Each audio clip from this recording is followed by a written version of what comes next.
you should structure your cardio kind of depends on what your goal is. If your main goal is cardiovascular, then prioritizing that becomes really easy.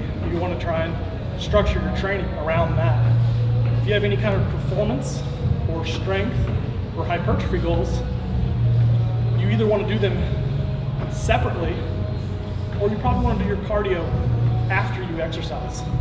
Ideally too, you're going to let your exercise, your training, your resistance training session occur, and then a little bit later, then do some slow, steady state cardio.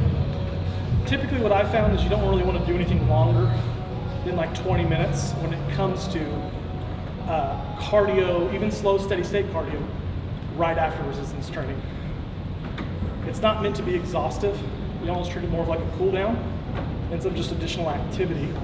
But when it comes to cardio, you have your three main states. You have your slow, your moderate, and obviously your high intensity.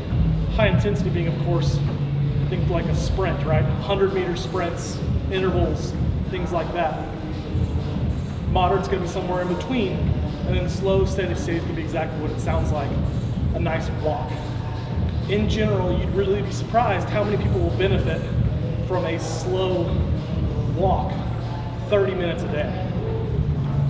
According to Andrew Huberman, ideally, it's gonna occur outside during times of low-angled sunlight. So think when the sun's coming up, the sun's going down, those are the most optimal times. And what that does is not only do you get the benefit of cardio, but you also get a good hard parameter for your circadian rhythms to maintain balance.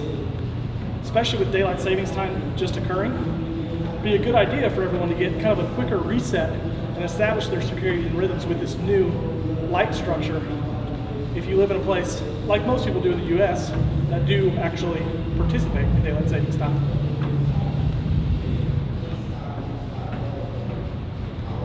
Now I know that's not always feasible for most, but we're talking about the benefit of cardio in combination with your natural circadian flow, circadian rhythms.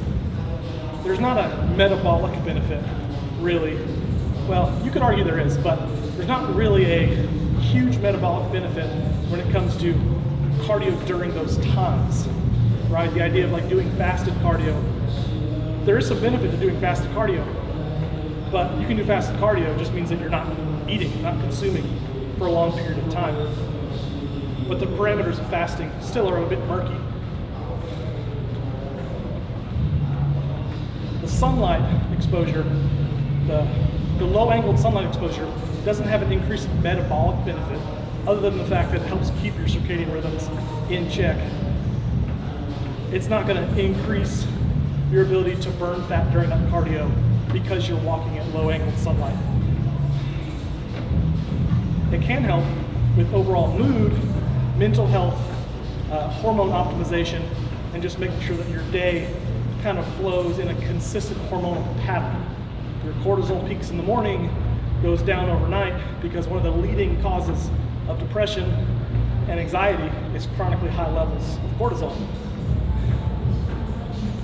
Cortisol being the stress hormone, you don't want high stress levels all the time. You don't want them peaked in the evening, especially before you go to sleep. Usually that correlates with poor sleep or lack of sleep. Usually that correlates with poor sleep or lack of sleep, which of course has a whole other cascading effect of other health factors, not only in mental health, but also physical health, because you're not going to recover as well, you're not going to perform as well with suboptimal sleep.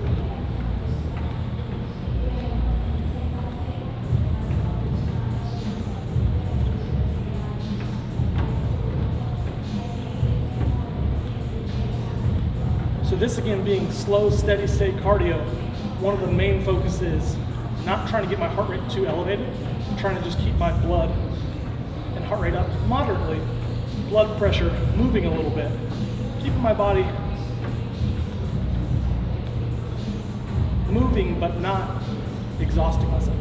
Right? It's just additional activity on top of my daily caloric expenditure and my exercise expenditure.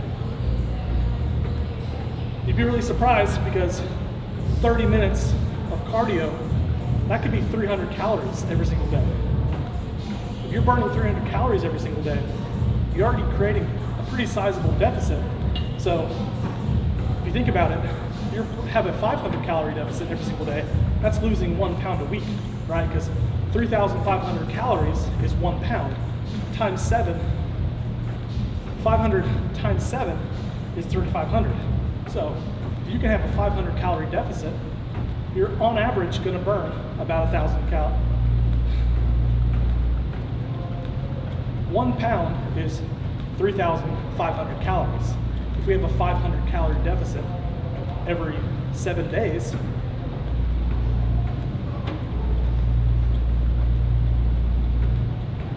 with slow, steady cardio, in the 20 to 40 minute range, you easily could burn probably 250 to 400 calories. So if you think about that, you're really close to that 500 calorie per day deficit marker if you're eating at maintenance alone, not even including the other kind of resistance training that you do. And so with that, if you're burning 500 calories every single day, you're on average going to burn 3,500 calories per week, which equals 1 pound of calories expended every single week. So on average, if you can burn a pound per week, then all you have to do is walk, maybe an hour a day to get to that 500 calorie number. Of course, this isn't a linear thing. You're gonna still need to do other things. You're still gonna need to eat your maintenance calories, but you can't always be sure that you're always eating maintenance calories. Sometimes you're a little high, sometimes you're a little low, but net, if you know roughly what your maintenance calories are, and you can burn 500 calories a day, you're gonna, on average, burn a fat per week. This is gonna slow over time because as you lose weight, as you're in more of a deficit, as you're in more of a caloric deficit, your metabolism is going to change, which means you might need to stop eating as much, or you might need to be burning a little bit more. That 30-minute walk might turn into a 40-minute walk.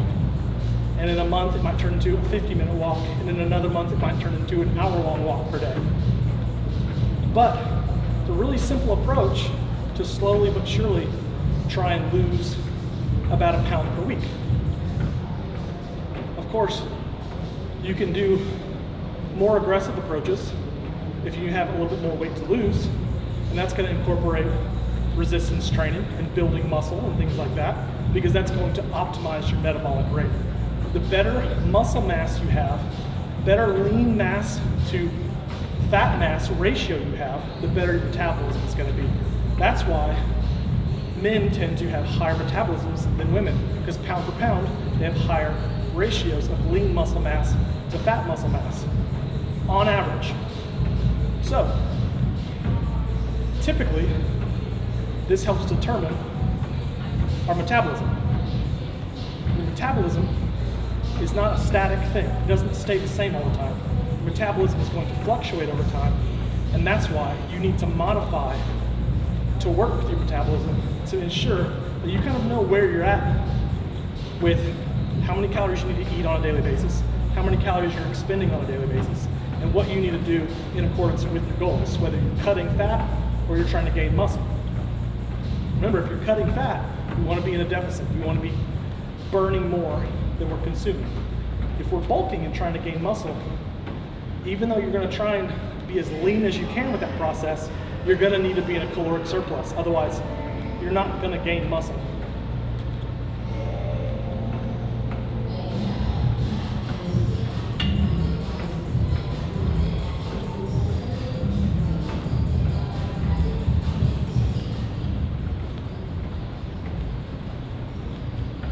One of the big things to understand about fat loss and your metabolism is going to be the, again, non-static, non-linear nature of your metabolism. As you lose weight, say your metabolism starts off right here.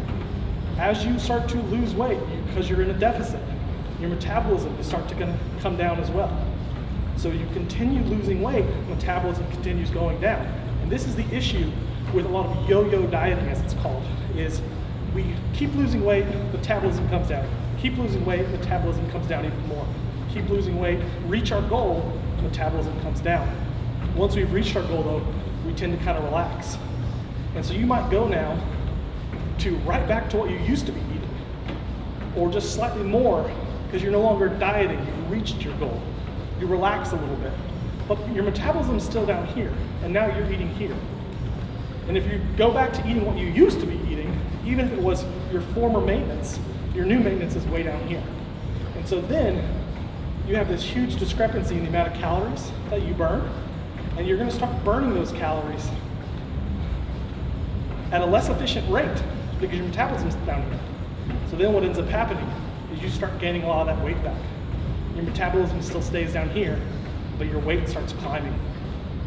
And so, the best thing you can implement during the times in which you have reached your goal is either a maintenance phase or what we call a reverse diet. A maintenance phase is finding what your new maintenance calories are. You've reached your goal, your maintenance is probably here. You're no longer in a surplus, your metabolism is going to be here. Your maintenance is now going to be here, not here, the relaxed starting point that you were at, right? You diet it down, your metabolism comes down. So now you just have to kind of stay here. The reverse dieting approach is going to be that you slowly increase calories now that you've reached your goal and let your metabolism slowly climb up while trying to maintain the low weight that you just reached as long as possible. You will see some weight gain, but as long as you try to just gauge the slow increases of your metabolism without too much weight gain, what you'll see is eventually over time, it's gonna be a lot easier to keep that weight off because you've maintained more muscle mass over the period of time. You haven't stripped your body of all this additional muscle mass, and you're not overeating way beyond your metabolism. So what ends up occurring is you slowly build your metabolism that was right here, right? You got to your goal, your metabolism's down here. You slowly start increasing your metabolism over time. And you can eat more and more food in theory, but your weight still stays roughly down here.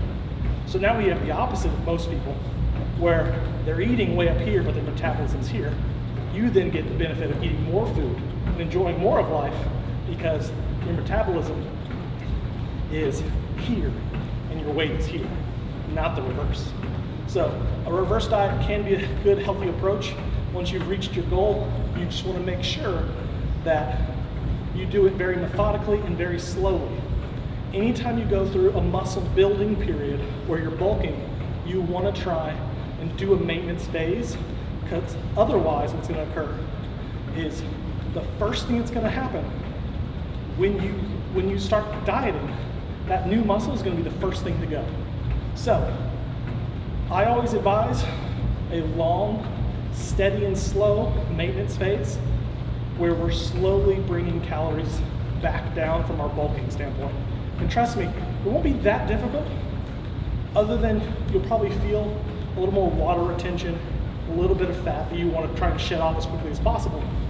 But to not sacrifice muscle gains, what we really want to focus on is slowly bringing that caloric surplus down back to maintenance to preserve muscle mass and preserve all that new hard work that you've just done.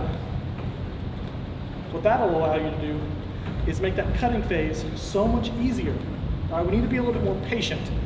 And I know that's something that, especially in our society, we don't tolerate well. But the best way to really shape your composition for the long term is going to be slow fluctuations in phase approaches to cutting, maintenance phases, and bulking phases. Because no matter who you are, whether you realize it or not, whether you exercise or not, whether you're intentional about your diet or not, you're doing one of those three things.